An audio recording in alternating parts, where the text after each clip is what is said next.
এখানে দেখুন আমি চিড়ে নিয়েছি, বাটির মধ্যে চিড়েগুলো আমি দিয়ে দেব। নমস্কার বন্ধুরা, আমি অনিন্দিতা, আপনাদের সকলকে স্বাগত জানাচ্ছি। আজকের এই চিড়ে দিয়ে এমন একটা নাস্তা রেসিপি শেয়ার করব যেটা অল্প খেলেই পেট আর মনটা ভরে যায়। আর এই রেসিপি খেলে কিন্তু কোনো রকম ওয়েট বাড়ার সমস্যা থাকে না, সাথে শরীরটা কিন্তু হালকা ফুলকা চনমনে থাকে। আমি কীভাবে বানাচ্ছি পুরো ভিডিওটি দেখার অনুরোধ রইল।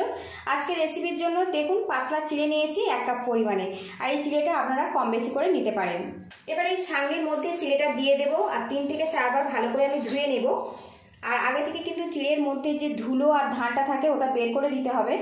ছাঁকনির মধ্যে জল দিয়ে দেব, আর এইভাবে হাত দিয়ে এইভাবে একটুখানি ধুয়ে নেব। 3 থেকে 4 বার ভালো করে ধুয়ে নেব। তো দেখুন ভালো করে ধুয়ে নিয়েছি। এখন ছাঁকনির মধ্যে চিড়েটা রেখে দেব, তাহলে চিড়েটা কিন্তু খুব সহজেই নরম হয়ে যাবে। এখানে একটা কাঁচের বোল নিয়েছি, এর মধ্যে 4 চামচ পরিমাণে টক দই দিয়ে দেব। আর টক দইয়ের পরিমাণে টকটা কম থাকবে সেই মতো কিন্তু দইটা নিতে হবে। এবার এই দইয়ের মধ্যে আমি দিয়ে দেব চিনি, এতে স্বাদের ব্যালেন্সটা পারফেক্টভাবে তৈরি হবে।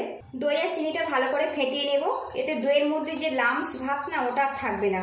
আর বন্ধুরা, আপনাদের কাছে একটা রিকোয়েস্ট রইল, একটা লাইক দিয়ে দেবেন। আপনাদের একটা লাইক পরবর্তী ভিডিও বানাতে কিন্তু অনেকটাই উৎসাহ দেয়। আর চ্যানেলে নতুন হয়ে থাকলে চ্যানেলটিকে সাবস্ক্রাইব করে সাপোর্ট করার অনুরোধ রইল। এখন দেখুন দইটা কিন্তু বেশ করে ফেটিয়ে নিয়েছি, এর মধ্যে কোনো রকম কিন্তু দলা ভাব নেই। এবার এর মধ্যে ছোট বাটির 1 বাটি সুজি দিয়ে দেব। এবার এর মধ্যে কিছুটা জল দিয়ে দেব। আর এই ব্যাটারটা কিন্তু একটু ঘন করে বানাতে হবে, জলটা কিন্তু সেই মতো দিতে হবে। আবারও বেশ করে ফেটিয়ে নেব। চিড়ে আমাদের শরীরকে কিন্তু বেশ ঠান্ডা রাখে, সাথে কিন্তু মেদটা আর বাড়তে দেয় না। কিছুক্ষণ এটা ফেটিয়ে নেব, আরও কিছুটা জল দিয়ে দেব। সুজি কিন্তু বেশ কিছুটা জল টেনে নেয়, সেই মতো কিন্তু জলটা দিয়ে দিতে হবে। বেশ কিছুক্ষণ ফেটিয়ে নিয়েছি। যে চিড়েটা ভিজিয়ে আমি নরম করে নিয়েছিলাম হাতের মধ্যে নিয়েছি, একটু হাত দিয়ে এইভাবে ম্যাশ করে নেব। পাতলা চিড়ে নিয়েছি, অল্প ভিজলেই কিন্তু খুব সুন্দরভাবে ম্যাশ হয়ে যায়, তাও হাত দিয়ে এইভাবে একটু ম্যাশ করে নেব। এবারে সুজির মধ্যে এগুলো আমি দিয়ে দিলাম।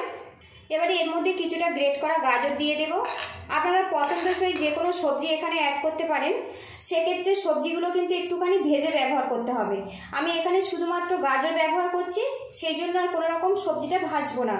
এবারে এর মধ্যে দেখুন সামান্য পরিমাণে গোলমরিচের গুঁড়ো দিয়ে দেব, স্বাদ মতো লবণ দিয়ে দেব। আবারও একসঙ্গে আমি ফেটিয়ে নেব। এর মধ্যে দেখুন একটু জল কম মনে হচ্ছে, আর একটু জল দিয়ে দিলাম।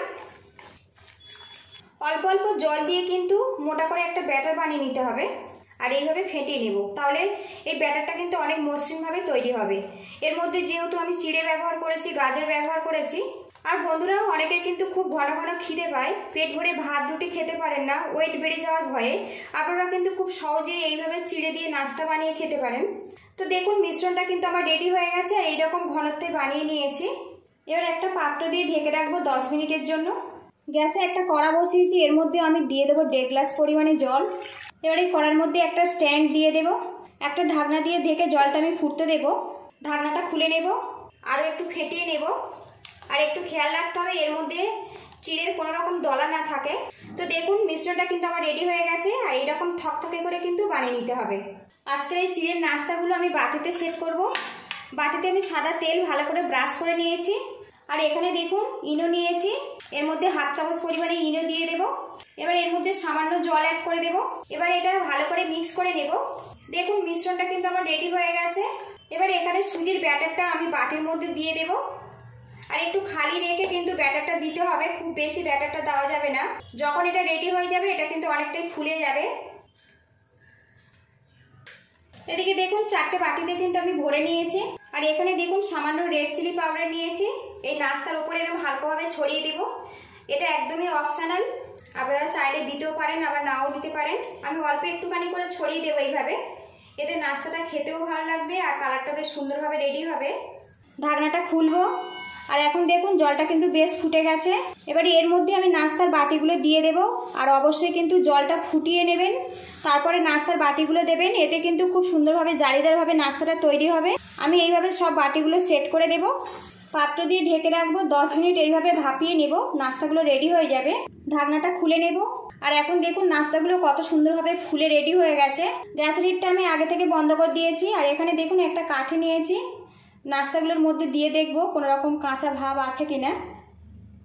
তো দেখুন কাঠি কিন্তু একদম পরিষ্কার বেরিয়েছে।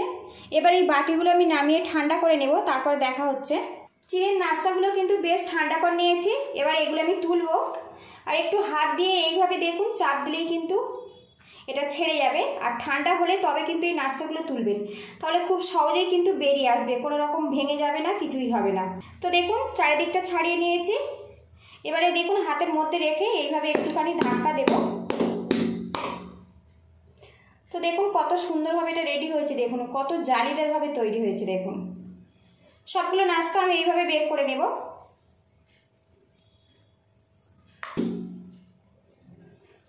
আরও একটা বের করে নিয়েছি, আর সবগুলো এইভাবে বের করে নেব। 4 পিস নাস্তা কিন্তু আমি বের করে নিয়েছি। আর বন্ধুরা, আপনারা চাইলে কিন্তু এইভাবেও পরিবেশন করতে পারেন, রেড চাটনি, কোকোনাট চাটনি কিংবা গ্রিন চাটনির সাথে। কিন্তু এই নাস্তাগুলো একটু শুধু শুধু খাওয়ার জন্য একটু তড়কা লাগাবো। এখানে প্যানটা গরম করে নিয়েছি, এর মধ্যে দিয়ে দেবো 1/2 চামচ সাদা তেল। আজকের রেসিপিতে খুব একটা তেলের প্রয়োজন নেই। তেলটা প্যানের চারিদিকে ভালো করে লাগিয়ে দেব। এবারে এর মধ্যে নাস্তাগুলো এইভাবে আমি উল্টে দেব, দিয়ে কিছুক্ষণ সেঁকে নেব। আর বন্ধুরা, একদম নতুন স্বাদে চিড়ের এই নাস্তাটা যদি ভালো লাগে তো একটা লাইক দেওয়ার অনুরোধ রইল। আপনাদের একটা লাইক পরবর্তী ভিডিও বানাতে কিন্তু অনেকটাই উৎসাহ করে। আর চ্যানেলে নতুন হয়ে থাকলে চ্যানেলটিকে সাবস্ক্রাইব করে পাশে থাকবেন, বেল আইকনটি প্রেস করে দেবেন, পরবর্তী ভিডিওর নোটিফিকেশান সবার আগে আপনার কাছে চলে যাবে। ফেসবুক থেকে দেখলে একটা লাইক দিয়ে পেজটা ফলো করার অনুরোধ রইল। এবারে এটা আমি উল্টে দেব। তো দেখুন হালকা হালকা কিন্তু একটু কালার এসে গেছে। আর আপনারা চাইলে কিন্তু এটা শুধু শুধুও খাওয়া যায়।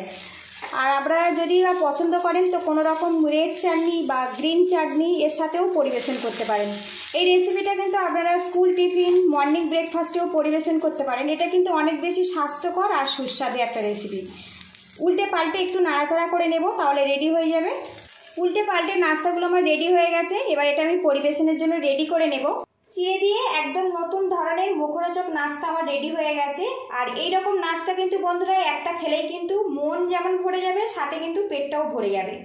ভিডিওটি পুরো দেখার জন্য আপনাদের অসংখ্য ধন্যবাদ রইল। ভালো থাকবেন, সুস্থ থাকবেন, দেখা হবে নেক্সট ভিডিওতে।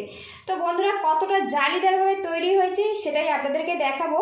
আর এখানে যেহেতু আমি তড়কা লাগিয়েছি বা হালকা করে ভেজে নিয়েছি, সেই জন্য এর সঙ্গে কিন্তু চাটনি বা সসের কোনো রকম প্রয়োজন হবে না। আপনারা যদি চান তো এটা শুধু শুধু খেতে পারেন, আবার যদি খুব ভালোবাসেন তো আপনারা চাটনির সাথেও পরিবেশন করতে পারেন।